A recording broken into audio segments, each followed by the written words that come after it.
Hello. Hi. How are you? I'm well. Thank you for asking. Um, I am Amanda of the Manda Made It podcast. Uh, this is a podcast where I discuss all of my knitting, crochet, spinning, crafting stuff, making stuff, journeys. I am coming to you on December 6th. It's a Monday. It's wet and rainy and dreary. I'm in Rhode Island. I'm by the shore, so my daughter asked me this morning why after it starts to get cold do some days get warmer. And I just said to her, we live in New England. We live in a tempestuous bitch of an area that weather-wise is not really predictable. So there we have it. It's almost in the mid 50s today and rainy and gross and not really cold and not really warm and just annoying. Um, so yeah, I'm a mother of two. I have a 5-year-old and a 1-year-old. I'm a stay-at-home mom. Um, so I do find little pockets of time to make things. Um, and yeah, that's what that is. I'm drinking some tea in my little Santa mug. If you can't tell, we've got all of our Christmas stuff up. We did that this weekend. We don't go like when we go by a tree, we go to a lot. Like we live in an area with tree farms and where we could go like walk around and find a tree and cut it down and all that jazz. But no, not with young kids. I'm not doing it. Don't want to. They don't want to either. We less than 10 minutes. We walked in there, found a tree, got it. It was great. Got home, my husband put it up. I left and went to go do something really cool, which I'll talk about later. And he and the kids decorated the tree, and I came home to that being done. And then, yeah, then I finished decorating the rest of the stuff. Um, so that was fun. And my little Santa mug with my tea. I don't know, Morning Thunder from Celestial Seasonings. I think it's got a bowl on it, or a bison um, roasted mate and black tea, and I threw a tea bag of peach stuff in there and a little honey. Because why not? So FOs, finished objects for this week. Not much. I did finish a spinning project, kind of like a half of a spinning project, but I'll explain. So this is the Shetland roving I got from the rose field. Oh, I have show notes for you guys. I even for anybody that cares, I went through and did show notes prior to recording. So I even have a paper here to remind myself if I need to add anything. Holy shit, I'm this week I am almost on it. I don't know if it'll happen again, but we'll try. Anyway, so this fiber is Shetland that I had gotten from the Rose Field at the New England Fiber Festival last month. And it was roving, clearly a carded preparation, which roving, okay, so I looked this up. Roving is supposed to be a carded preparation, but a lot of things get called roving that aren't technically roving, which, as a new spinner, you just don't fucking know. There's so many weird, as with any hobby or making thing or whatever, there's just so many terms that get taken and used for different things, and you don't know what you're talking about when you're new. You have no idea. So, you just kind of go with the flow and you have to look things up. And I did. So roving is supposed to be a carded preparation, which is what you want to do for a woolen spun yarn. For those that don't know, a woolen spun yarn is one that is spun with a particular drafting method where you are aiming to keep the air between the fibers in your yarn. So there's very lofty and kind of like thick, and like it's not super precise, if you will. But anyway, what that air does is it keeps the yarn lighter in actual weight, but it also can be a much warmer yarn because the air gets trapped between the fibers. You wear the thing, the body heat heats up the air, stays in the thing, and it's just like all of the stuff. So there are definite applications for woolen spun yarn. So I was really attempting to do woolen spun with this on my little Nano e-spinner, which has been a wonderful tool for learning how to spin. I can't say enough about it. If anybody has interest in learning to spin, and you're ready to move past spindles and you want to get into some sort of wheel type thing, I loved learning on the Nano because I could focus on drafting and figure that out without also figuring out my feet situation.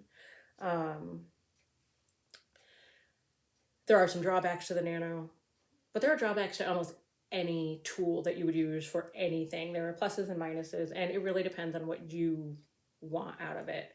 The Nano owes me nothing. It did exactly what I needed it to do, and will continue to do exactly what I need it to do. It's a great little machine, and I highly recommend it. Not necessarily for spinning woolen spun yarn. It was a hell of a time figuring it out and actually being any good at it. I'm still not displeased with the final product. You know, it's not consistent. This is a 2-ply. I got roughly, I think, 180 yards for 113 grams, which is around a worsted weight. But really, like, because of the nature of like the inconsistency of this type of spinning, like, I mean, there's just like, they're not, you know, there's thicker parts, there's thinner parts, there's, you know, I mean, there's that little thin part right next to that really thick part, you know. So it's, what I'm trying to say is there's being precise, especially at this stage of my learning, is not really necessarily attainable, at least not in the way that, you know, beginners wish it would be. But I still really enjoy this. I don't know what this is going to be. I actually have another 4-ounce ball of roving of the same fiber that I am going to save to spin on a reel wheel. So I can see the difference between using something that is, I mean, the Nano is, I don't think it weighs more than even like 5 ounces. It's extremely light, and I don't have it attached to anything. So the process of woolen spinning means you pull against the wheel and it's just picking the freaking wheel up. So I had to try supported long draw, which was fine, but still not really, it was just difficult for me to make it work the way I wanted to. So anyway, lessons, all the lessons you learn, you just keep learning, and that's okay. So that's my only finished object. You know, it's just the way that it is right now. Although I do have several things that are in the whip pile that are very close to completion. So I'll move on to whips now. The first one that is very close to completion is my scarf that I'm making for my friend Jose. This is not like, I'm not following a pattern. I cast on 36 stitches, did a 3x3 rib at the bottom for about 10 rows, and it's just garter stitch for as long, and he wants it to be as long enough to wrap around once. So, you know, like, we're looking at this goes down like this, not quite long enough to wrap fully around once. So I've got a little while left to go. What does that look like? Whatever, I'll look at that later. Anyhow, so that is pretty close. This is an easy to have around whip with kids because it's very easy to pick up and put down. And then I am still working on my cardigan from the Knitter's Handy Book of Top-Down Sweaters. This will be linked below too. Just as a reminder, I am not affiliated with anybody or selling anything. These are just like, if you want to take a look, there's an easy way for you to do that. So that'll be down in the show notes below, which is in the description box, which is under the video. So this is the card. I think I've got the yarn cut. There we go. So I'm so close to done. Back this up a little bit. Fix that. So I've got one sleeve done, another sleeve. I'm just almost done with the cuff. I think I've got like 4 more rounds to do on that. And then I have to do the button band and the collar. And then this bad boy will be ready to be blocked. It is looking a little snugger than I perhaps would have wanted. But knowing that the yarn, excuse me while I get untangled from this. Woo. Knowing that the yarn is 90% alpaca and that it has a propensity to stretch, and also because I did not want a boxy fit cardigan, I wanted a more fitted garment. I did choose a very little positive ease size in the book, and so I have a 44-inch bust, so I chose, I think it was the 44-inch bust, so there's no positive ease, and so we're just gonna have to see how it blocks out, if it blocks out big enough. I mean, it's alpaca, it's gonna grow. I can block it out, which blocking, for those who don't know, is the process of soaking your natural fiber project in hot water or warm water or cool water, whatever you choose to do. Soaking it and then pressing the water out, not wringing it, but pressing it. And then you will lay your object down and either pat it into shape or use pins to pin it into shape into a certain size. And then as it dries, it allows the stitches to settle into themselves where they need to be and allows the fabric of the item to be more what you want. Perhaps the sizing, perhaps if you're doing a lace knit, that the lace will be able to be opened up. You know, it's just another step in the making process. So we shall see how that turns out. I'm pretty excited though, because I think I'll be able to get it done by December 21st. And I kind of want to get it done by then because I have an interest in doing kind of like in next year, or starting this year, but doing like a quarterly type of project. And I like the idea of starting it or doing it between the equinoxes and the, what's the other thing? If it's not an equinox, what is it? Are they all equinoxes? I don't know. The things that, anyway, you know, the longest and shortest days and the stuff like that. Shit, is there another word? I'm really, anyway, that's my thought anyway. So we'll see. Oh god. The next whip I have to talk about is my support spindle, Black Jacob spin. I did make a plying ball from the stuff I had on the Russian spindle and this one, and I mean there's a fair amount there, and once and so I just did that and then I started spinning again. Perhaps once I get all of the rest of this spun up on the spindles and into plying balls, then I'll actually ply it all together. And see how it looks. I mean, this is just kind of fun. It's relaxing. I am enjoying it quite a bit. You know, it's such a beautiful color. It really is just so pretty. And I don't know if you can, yeah, there. Yeah, anyway, it's super pretty and it's coming up pretty fine for me. And I'm just enjoying working with it and having the option, because I've been tearing up my fingertip with my needles because I have a really bad habit of like giving the kids a bath or washing the dishes and then sitting right down and getting to knitting. And I use Chow needles for the most part, which have a fairly sharp tip. So my softened skin from being in the water, and then the sharp metal tips, like I'm just tearing up my finger and getting fissures and stuff, so which can be very painful.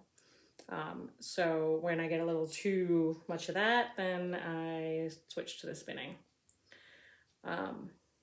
which I love to do anyway.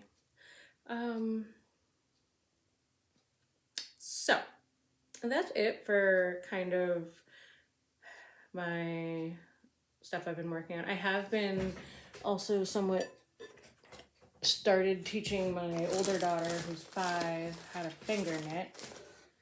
We got like this far yesterday.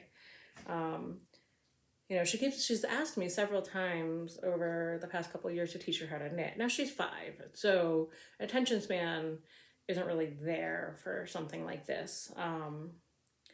But I still want to encourage it, so I just, you know, kind of keep things around, and you know, when I ask her if she wants to work on things, and you know, so yesterday was the first time she really kind of allowed me to show her how to do something rather than just giving her a couple of knitting needles and her just stabbing into a big old yarn vomit ball of tangles. So that was kind of fun. This is actually yarn. I believe I got this probably in like 2007 when I was living in Alaska. I'm pretty sure that's where I got this. And I never did anything. I think I made a hat for my boss out of it, and then I never touched the rest of it. Anyway, so see if she'll pick any of it up. So that's the end of the fiber related stuff to talk about. I'm going to move on to a little bit of life stuff.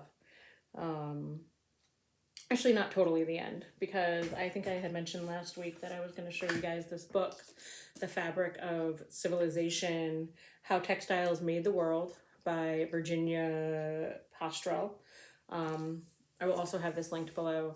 My father-in-law and his wife got me this book when they came over for Thanksgiving, and it is so interesting. Like the history aspect of spinning is, I mean, it goes, like people had to spin at the beginning of time to make coverings for their bodies, and like, you know, they figured out how to do that almost at the same time. Like it's just like the dawn of civilization, the dawn of humanity, you know. And it's so fascinating to me, and I don't know why. I have no freaking idea why I care, but I find it so interesting. And this book really is very interesting. I highly recommend it. It is available on Audible, and Amazon, and I don't know, probably everywhere. I think it's a pretty ubiquitous book, fairly popular for people who care about that kind of thing.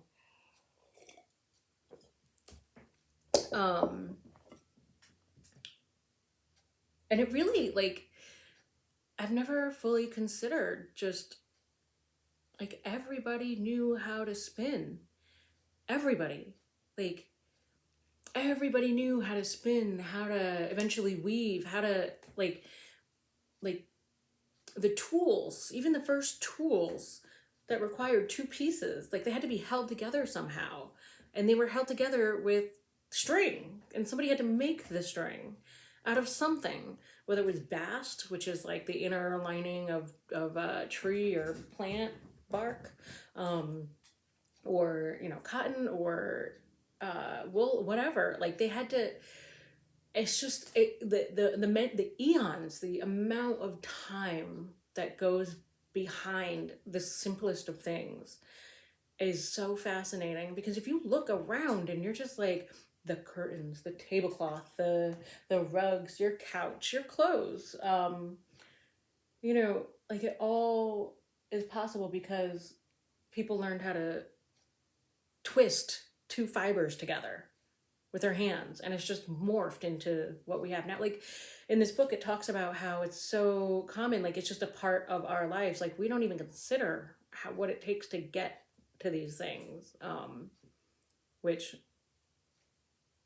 it's like mind-blowing. It's, to me, I mean, it's on that, for me it's on that same level of like considering the cosmos. I guess, I don't know. Anyway, I find it very fascinating.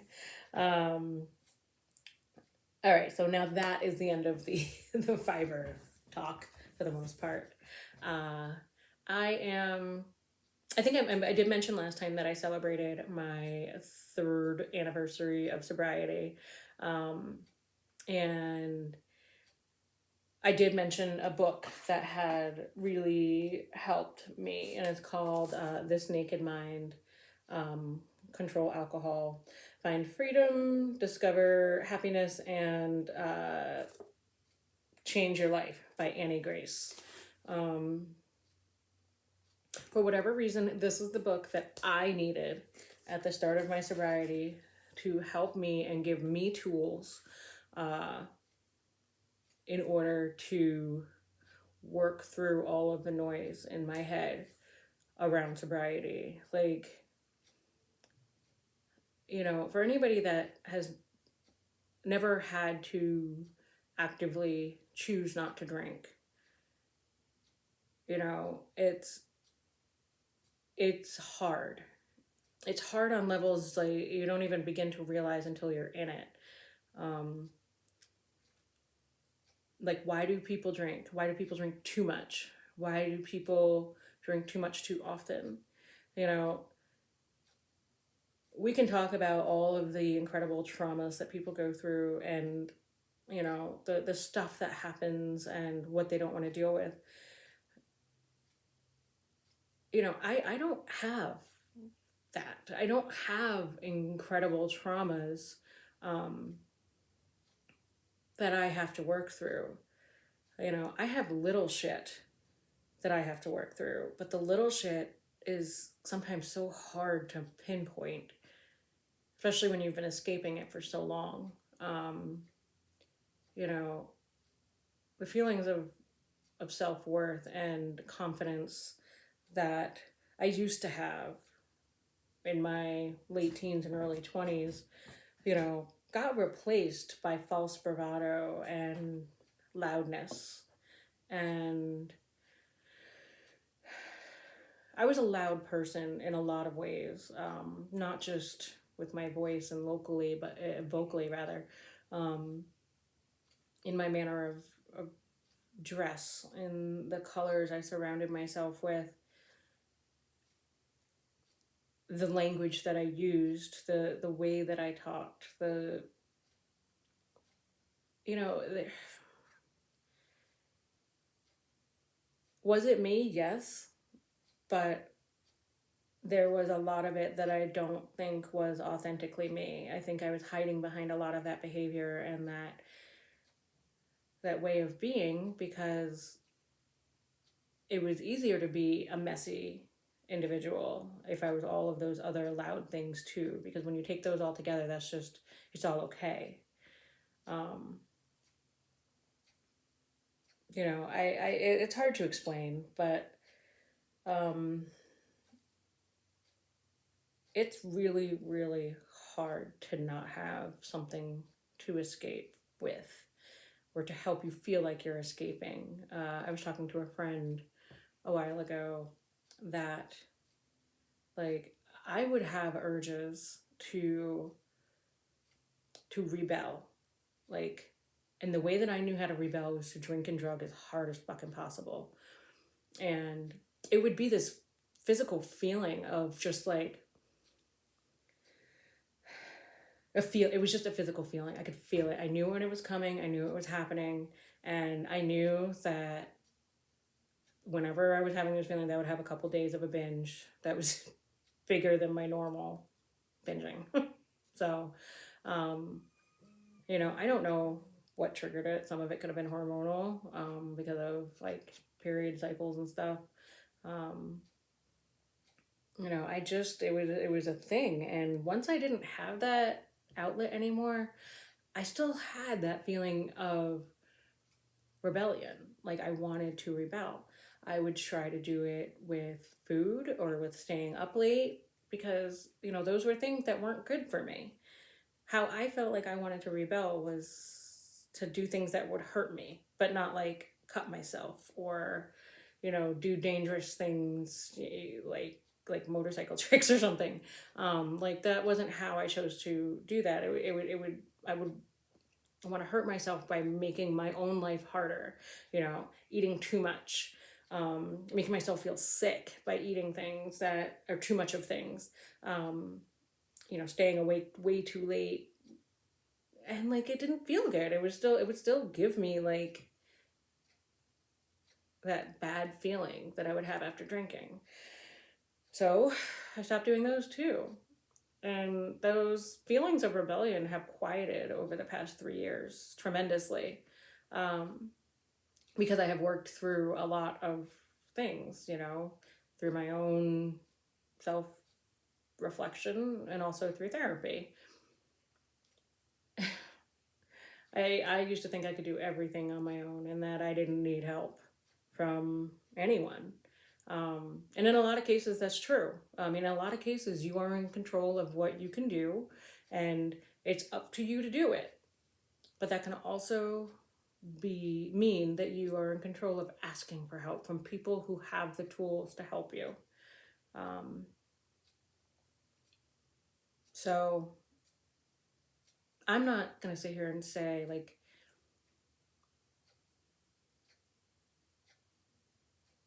I don't even know what I'm not going to sit here and say. I'm just, if you're struggling and if you need help with whatever,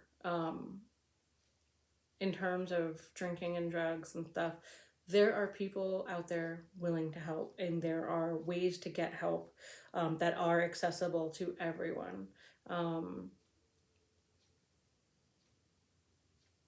You are not stuck where you don't want to be. You are the one who has to help yourself get out of it, but you can help yourself by asking for help.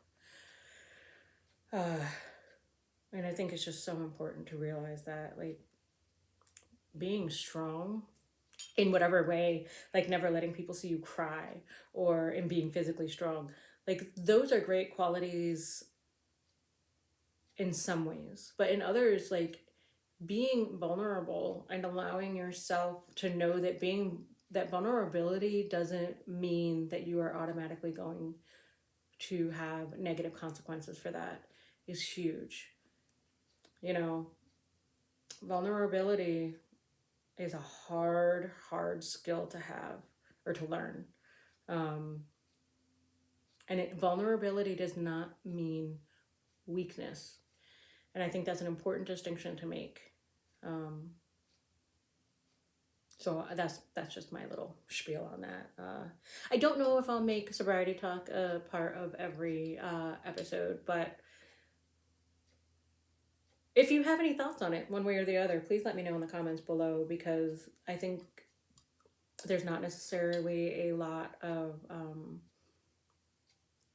open, easy talk about it, especially for people who are a little bit older, heading into the middle years of your life. I don't know. Anyway, let me know what you think. So a little bit of other stuff. My younger daughter, the 1-year-old, took her first steps the other day and then promptly refused to do it again. She did that with rolling over too. She rolled over one day a few times and then didn't do it again for like 2 months. So we'll see what happens with the walking. Maybe she'll do it some more soon. Maybe she won't. I don't know. We really, like, are working to try to help her. But, you know, kids are on their own timeline, whatever it may be. My older daughter walked at 10 months, so, like, who knows? You know, she almost had a full mouth of teeth and walked, and so maybe I should be grateful that this one isn't going so quickly.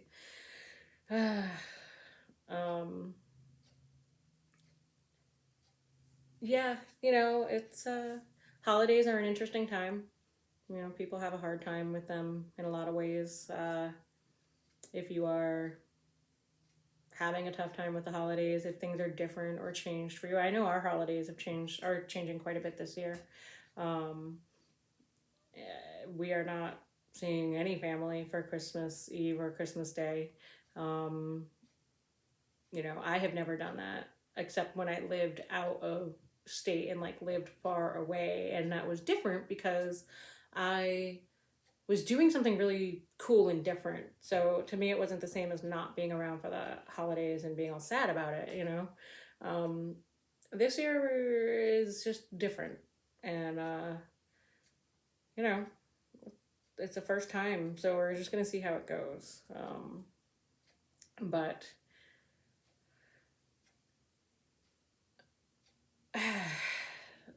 you know, I hesitate to talk about depression a little bit because it's a difficult subject to really get to talk about.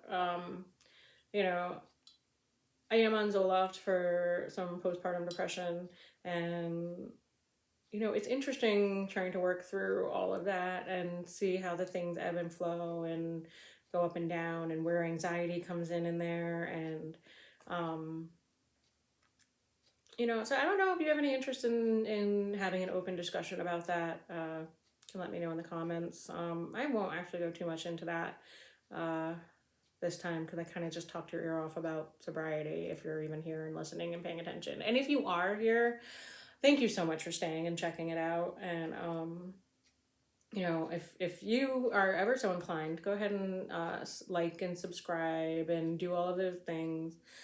Talk to me, comment, you know, I'm interested to see what people have to say. And I think I'm going to go ahead and be done now. Um, I'll see you guys next week because I enjoy doing this on Mondays. And yeah, so thanks for joining. Like, subscribe, notify, comment, share, all that. And I hope you have a really, really wonderful rest of your day. Okay? Bye now.